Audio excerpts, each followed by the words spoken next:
আলহামদুলিল্লাহ والصلاة والسلام على رسول الله وبعد فأعوذ بالله من الشيطان الرجيم بسم الله الرحمن الرحيم إن ينصركم الله فلا غالب لكم وإن يخذلكم فمن ذا الذي ينصركم من بعده وعلى الله فليتوكل المؤمنون وقال الرسول صلى الله عليه وسلم انصر أخاك ظالما كان أو مظلوما أو كما قال عليه الصلاة والسلام প্রিয় ভাই এবং বোনেরা, আল্লাহর শুকরিয়া আদায় করছি।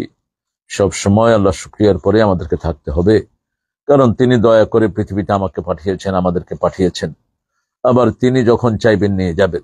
সেই জন্য আল্লাহর শুকরিয়া আদায় করা ছাড়া বান্দার কোনো উপায় নেই। জীবন তো বেঁচে আছে, যতটুকুই আছে আলহামদুলিল্লাহ। একটা চূড়ান্ত সফলতা অর্থাৎ দুনিয়াবী জীবনে একটা স্বাচ্ছন্দ্যতা আল্লাহ আমাদেরকে দিয়েছেন, যে স্বাচ্ছন্দ্যতার কারণে আলহামদুলিল্লাহ ইসলাম পক্ষের লোকেরা এবং দেশপ্রেমিক যারা নিজেদেরকে দাবি করেন, অন্য ঘরানার লোকেরা সবাই মাশাআল্লাহ স্বাচ্ছন্দ্যেই সময়গুলো আমরা অতিবাহিত করেছি। একটা অত্যন্ত রকমের বিভীষিকাময় অবস্থা থেকে দেশকে আল্লাহ রাব্বুল আলামিন মুক্ত করেছেন।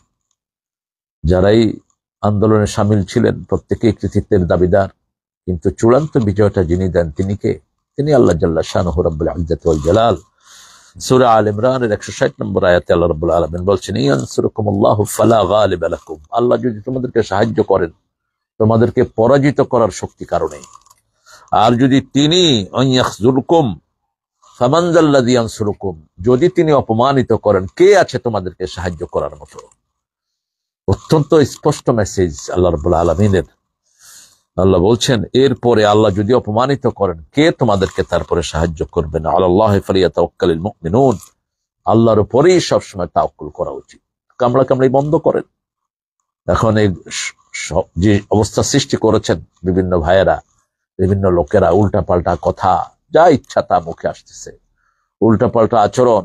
আল্লাহ আপনাদের এই স্বাচ্ছন্দ্যতা ছিনিয়ে নিতে আল্লাহ 2 সেকেন্ডও সময় লাগবে না।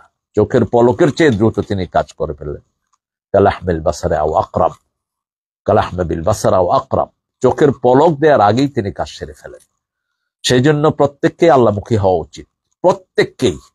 আমরা যারা এই উপদেষ্টাতে যারা আছেন দেশের সব দলের সব ভাইকে, সব বোনকে আল্লাহর উপর তাওয়াক্কুল করা উচিত। আল্লাহ বিরোধী যে সমস্ত কর্মসূচি যারা নিয়েছেন, এদেরকে বয়কট করা উচিত। আল্লাহমুখী যারা আল্লাহকে চান, যারা আল্লাহর শুকরিয়া আদায় করেন, তারা আপনারা এক হন, ঐক্যবদ্ধ হন। যারা মসজিদে যান, ঐক্যবদ্ধ হন, যেই দলেরই হন, আপনারা ঐক্যবদ্ধ হন। এক সারিতে এসে দেশটাকে সুন্দর করে আগিয়ে নেয়ার আপনারা চেষ্টা করেন। কোটি কোটি মানুষের জবাবদিহিতা আপনাদের ঘাড়ে। আপনারা কি জবাব দিবেন? আপনারা নিরন্ন মানুষকে আর সন্ত্রাসের দিকে ঠেলে দিয়েন না। নিরন্ন মানুষের উপর আর জুলুম করবেন না। নির্যাতিত মানুষেরা তো আপনারা দেখছেন কিভাবে রোনাজারি করছে। একটা বিশাল বিভীষিকা থেকে আল্লাহ মুক্ত একটা আকাশ দিয়েছেন।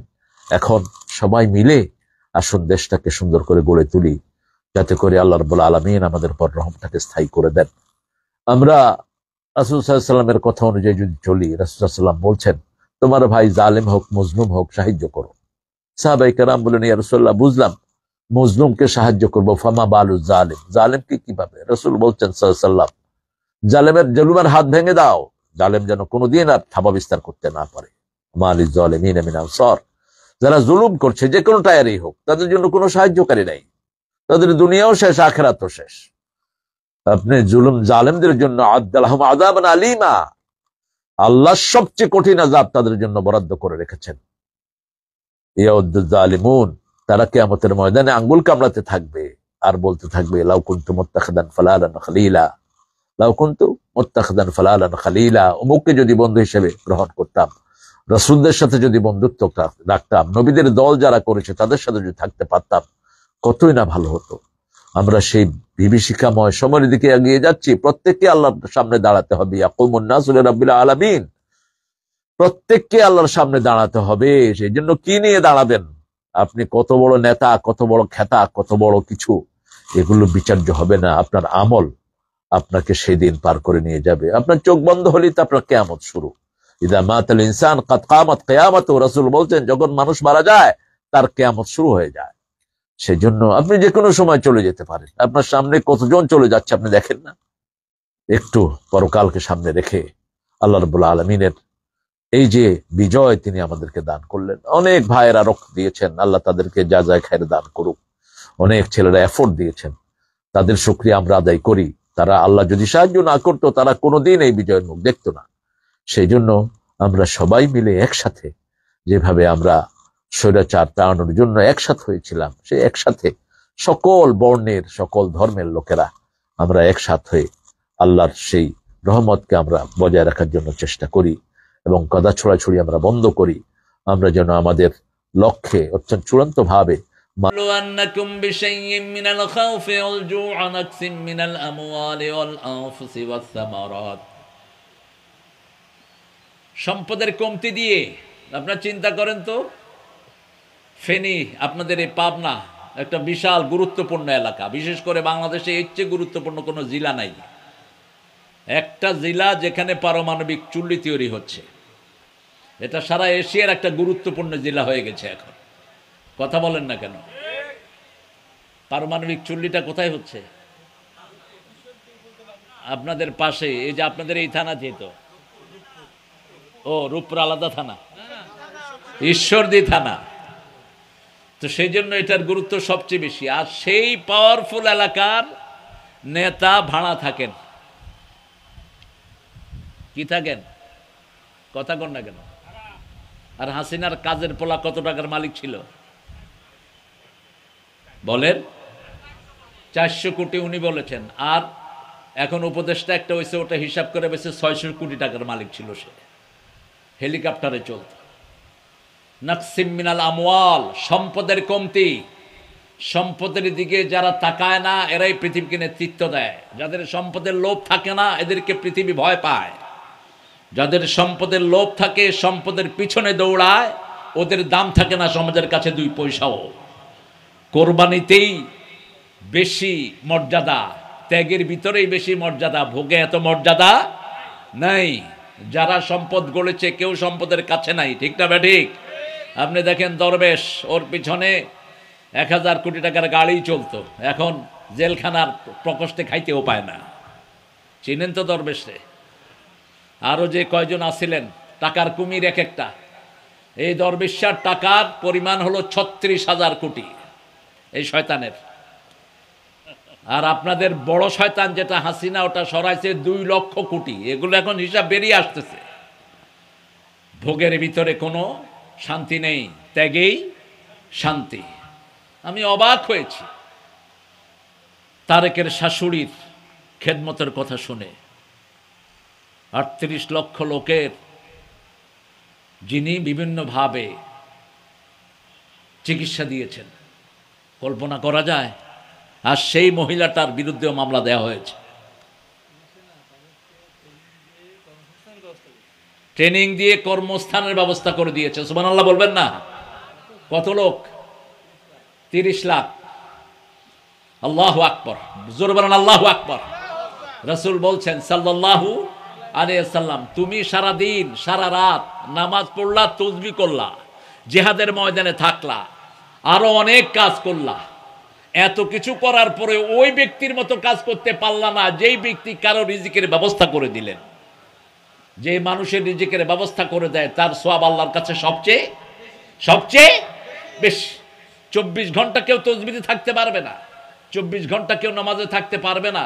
রাসূল সাল্লাল্লাহু আলাইহি ওয়াসাল্লাম বলছেন 24 ঘন্টা নামাজে থাকলে, 24 ঘন্টা তাসবিহ পড়লে, জিহাদে থাকলে যে সওয়াব একজনের রিজিকের ব্যবস্থা করে দিলে আরো বেশি সওয়াব আল্লাহ তাকে দান করে দেন। 30 লক্ষ লোকের জন্য। আল্লাহু আকবার। আল্লাহ যেন এই মহিলাটার সারা জীবনের সবগুলো গুনাহ মাফ করে দেয়। এরা যেন নাজাতের কারণ হয়ে যায়। কোনো সন্দেহ নাই এরা যে নাজাতের কারণ হবে। আপনার সম্পদ আপনি হালাল পন্থায় বাড়ান, কোনো অসুবিধা নেই, কিন্তু হারামের একটা জিনিসও আমরা ভক্ষণ করব না। আজকে আমরা শপথ গ্রহণ করব, যে কয়জনই আছেন, আমি বেশি মানুষের পরোয়াও করি না, কারণ আল্লাহ যদি চান এই আলোচনাটাকে 1000 কোটি মানুষের মধ্যে পৌঁছাতে পারবেন, ঠিক কিনা? কোনো সমস্যা নাই আমাদের, আমরা শুধু মেসেজগুলো দিয়ে যাব। 3 নম্বর পরীক্ষা আপনার সম্পদের কমতি। যদি আল্লাহর কোরআনকে, ইসলামকে, মানবতার জন্য একটা সুন্দর সিস্টেমকে উন্নত করার জন্য, জালেম মুক্ত করার জন্য যদি সম্পদের হানি করতে হয়, রাজি আছি তো আমরা? আল্লাহ তৌফিক দান করুক। وَلَنَبْلُوَنَّكُمْ بِشَيْءٍ مِّنَ الْخَوْفِ وَالْجُوعِ وَنَقْصٍ مِّنَ الْأَمْوَالِ وَالْأَنفُسِ وَالثَّمَرَاتِ। নিজের ব্যক্তিত্ব শেষ, ব্যক্তিত্ব নষ্ট করে দেয়া হয়েছে। মিথ্যা মামলা, চুরির মামলা, বিভিন্ন মানুষের বিরুদ্ধে আজে বাজে মামলা দেয়া হয়েছে, মিথ্যা মামলা।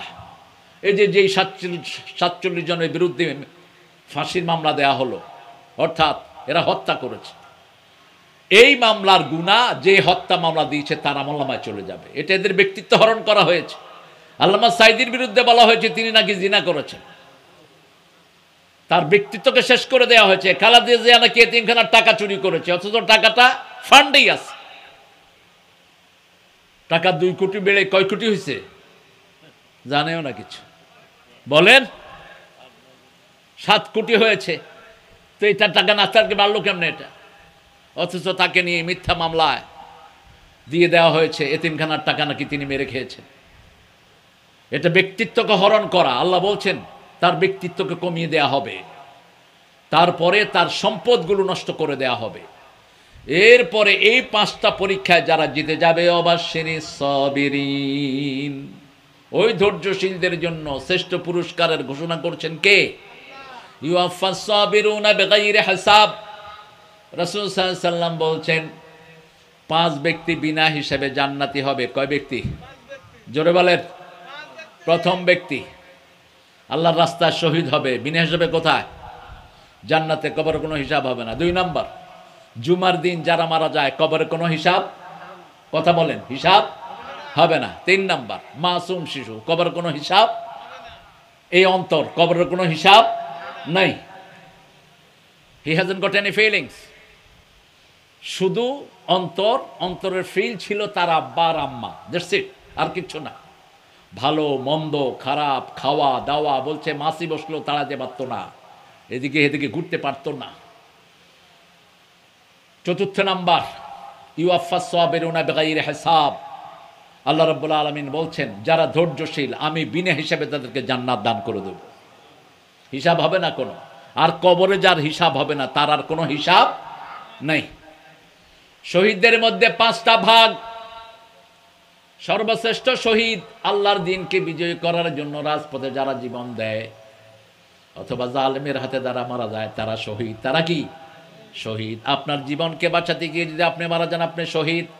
আপনার ভূমিকে রক্ষা করতে গিয়ে যদি আপনি মারা যান, আপনি শহীদ। ছাদ থেকে পড়ে যারা মারা যায় তারা শহীদ। পেটের পীড়ায় যারা মারা যায় তারা শহীদ। হার্ট অ্যাটাকে যারা মারা যায় তারা শহীদ। রাসূল সাল্লাল্লাহু আলাইহি ওয়াসাল্লাম বলছেন আগুনে পুড়ে যারা মারা যায় তারাও কি? শহীদ। ছাদের উপর থেকে পড়ে মারা গেলেন, শহীদ। তবে এই সবগুলোর ব্যাপারে থাকতে হবে, ঈমানের উপর থাকতে হবে। লা ইলাহা ইল্লাল্লাহু মুহাম্মাদুর রাসূলুল্লাহ সাল্লাল্লাহু আলাইহি ওয়াসাল্লাম। আর যারা রাতের বেলায় 5ম নাম্বার সূরা মুলক পড়ে, কোন সূরা পড়বেন তো? সূরা মুলক যারা রাতের বেলায় পড়ে তাদের কবরের হিসাব মাফ, কবরের হিসাব মাফ। এই সূরা মুলক তার সামনে দাঁড়াবে, আল্লাহকে বলবে আল্লাহ আপনি বলেছেন